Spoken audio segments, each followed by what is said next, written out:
예, 안녕하십니까. 추영규 선생님입니다. 네, 오늘은 이제 6번째 강의가 될 건데요. 이제 시계 계산의 이제 2번째 파트의 이제 내용 한번 보도록 할게요. 여기서 오늘 첫 번째 배울 것은 무엇이냐면요. 이제 제곱근에 관한 계산이어서 이제 근호를 포함한 시계 계산부터 먼저 한번 확인해 보도록 할게요. 우리가 제곱근이라 한다는 게 뭐였냐면 어떠한 근을 제곱했을 때 A를 만들게 하는 그 X값을 바로 제곱근이라고 했습니다. 그래서 걔네들의 X값은 어떤 식으로 나왔냐면 X는요 플러스 마이너스 루트의 A값이 나온다고 했었거든요. 근데 걔네들의 주 목적 중에 하나가 무엇이었냐면 여기는 A값은 항상 0보다 크다는 것을 가정을 했습니다. 같아도 상관없는데요. 같으면 얘가 0이 돼버리면 어차피 0 하나밖에 없기 때문에 0보다 크게 돼야지만 두 개가 나오게 되겠죠.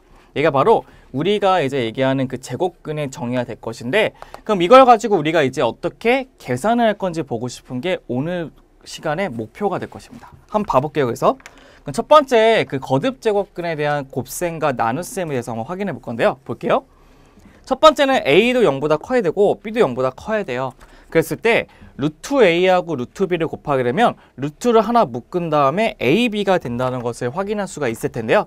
얘는 이런 거를 보면 돼요. 예제가 어떤 게 있냐면 이런 예제를 보면 좋을 것 같아요. 어떤 거냐면 루트에 2하고 루트에 3을 곱하잖아요. 그럼 루트에다가 2하고 곱하기 3이 되기 때문에 그 루트에 뭐가 돼요? 6이 된다는 것도 확인이 가능할 거예요. 이게 바로 첫 번째 있는 두 개의 근호의 곱셈을 뜻하는 방식이 될 것이고요. 두 번째는 얘처럼 제곱이 있으면 제곱이 싹 지워지면서 앞으로 폴짝 튀어나갑니다. 그래서 A 루트 B가 된다는 것도 확인이 가능할 건데, 또 예제 한번 봐볼게요. 예제 보시면요. 루트에 이렇게 써요. 3의 제곱에다가 5가 있대요. 곱하기 5가 있대요. 그럼 얘처럼 3의 제곱이면 3의 제곱이 싹 지워지면서 앞으로 폴짝 튀어나가요.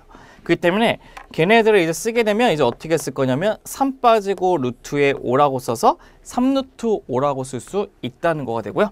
세 번째는 우리가 분모가 이렇게 나눠져 있을 때도 하나로 묶어가지고 B분의 A라고 쓸 수 있다는 겁니다.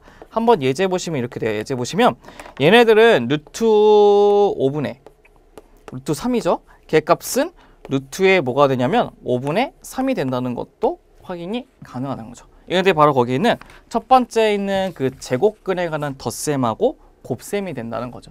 곱셈하고 나눗셈. 두 번째는 이제 유리화에 대해서 한번 볼 겁니다. 우리가 본래 수라고 하는 것은 분모에다가 뭐를 놔둘 수가 없냐면요. 분모에다가 무리수를 놔둘 수가 없습니다. 그럼 무리수를 놔두지 않기 위해서는 걔네들의 무리수를 유리수로 고쳐줘야 되거든요. 그래서 걔네들의 무리수인 분모에다가 유리수를 고치는 과정을 뭐라고 하냐면 유리화라고 얘기합니다. 유리화라고. 그럼 그 유리화를 어떻게 할 것이냐면 이런 식의 원칙이 있을 거예요. 당연히 우리가 근호기 때문에 B의 값은 0보다 크다는 건 당연하겠죠. 그랬을 때 루트 B분의 A를 곱하기 위해서는 얘를 유리수로 곱하기 위해서는 똑같이 루트 B 루트 B를 곱한 다음에 얘는 루트 B하고 루트 B를 곱하면 뭐가 되냐면 루트의 B의 제곱이 되거든요. 근데 우리 B의 제곱은 제곱이 지워지면서 앞으로 튀어나간다고 했죠. 그래서 B만 나오는 거고 A 루트 B라고 나타낼 수가 있다는 겁니다. 한번 예제 한번 보도록 할게요. 예제 보시면 이런 거예요. 예제 보시면 우리가 이런 게 있어요. 루트 3분의 4가 있다고 칠게요.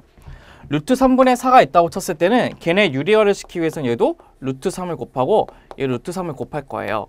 그럼 얘네들은 뭐가 되냐면 루트 3끼리 곱하면 루트 3의 제곱이 될 것이고 그 값은 이제 뭐가 되냐면 3이 되고 얘는 4에다가 루트 3이 돼가지고 유리화가 된다는 것입니다. 그래서 얘처럼요 우리가 유리화를 시킬 때는 얘처럼 하나에 있는 무리수에는 걔하고 똑같은 수를 곱해가지고 유리화를 시키는 게 우리 첫 번째 있는 유리화의 방법이 될 것입니다. 그럼 이제 세 번째는 이제 무엇이 될 것이냐면 이제 제곱근의 덧셈하고 뺄셈이 있는데 제곱근의 덧셈과 뺄셈은 이렇게 보시면 돼요. 어떻게 보시냐면요. 우리가 근호 안에 있는 수가 같은 항들을 동류항으로 생각하라고 했는데 이런 거예요. 어떤 거냐면 얘네들처럼 루트 A하고 루트 A가 똑같기 때문에 그냥 똑같이 그냥 A라고 두는 거예요. A라고 둘게요.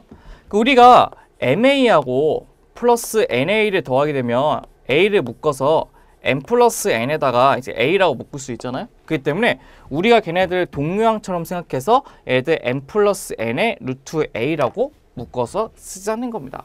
그럼 우리가 예를 들어서 이런 게 있어요. 어떤 거냐면 예를 들면 그 2 루트 3하고 플러스 3 루트 5가 있잖아요. 그럼 걔네들은 얘하고 얘만 더하자는 거예요. 그럼 2하고 3을 더하게 되면 이거 안 되겠죠. 못 더하죠. 왜냐면 얘가 5니까. 뭘로 해야 돼요? 3으로 고쳐야죠. 3. 얘가 3이 되면 2하고 3을 더해서 5에다가 루트의 3의 값으로 나타날 수 있다는 겁니다. 동력점 생각해서 덧셈만 되냐? 아니 뺄셈도 돼요. 그렇기 때문에 얘네들도 똑같이 2에다가 루트 3에다가 빼기 3에다가 루트의 3이 있대요. 그러면 얘처럼 2에서 마이너스 3을 빼게 되면 마이너스 1이거든요. 마이너스 1에 뭐라고? 루트 3이라고 쓸 수 있고 걔는 그냥 마이너스 루트 3이라고 붙여도 상관없을 겁니다. 맞죠? 그 다음에 얘처럼 이제 덧셈에 대한 분배 법칙은 어떻게 하냐? 루트 a라는 것을 하나, 두 개로 이게 줄 겁니다. 그렇게 되면 루트의 a하고 루트의 b가 될 것이고 플러스 루트의 a하고 루트의 c가 된다는 것을 알 수 있는데 우리가 근호가 두 개 합쳐져 있으면 곱할 수 있다고 했죠? 그래서 루트 ab. 근호가 합쳐져 있으면 곱할 수 있으니까 루트 ac로 고칠 수 있다는 겁니다. 그래서 예를 들면 이런 거예요. 루트 3에 루트 5 플러스 루트 2가 있대요. 그럼 걔 같은 경우 이렇게 분배 가능하거든요. 그럼 걔네들은 어떻게 되냐? 루트에 i 곱해서 5, 3, 15가 될 것이고 이게 루트에 2하고 3을 곱하면 6이 된다는 것도 확인이 가능하다는 겁니다. 걔네들이 앞에만 되냐고요? 아니요. 뒤에도 됩니다. 그래서 얘처럼 뒤에 책을 이렇게 이쁘게 곱하게 되면 루트 ac 플러스 루트 bc 값도 된다는 것도 확인이 가능하겠죠. 그럼 걔네들이 바로 이제 그 제곱근에 대한 덧셈 뺄셈하고 분배 법칙에 대한 계산이 될 것인데 한번 적용시켜 보기 위해서 예제 한번 보도록 한번 해볼게요.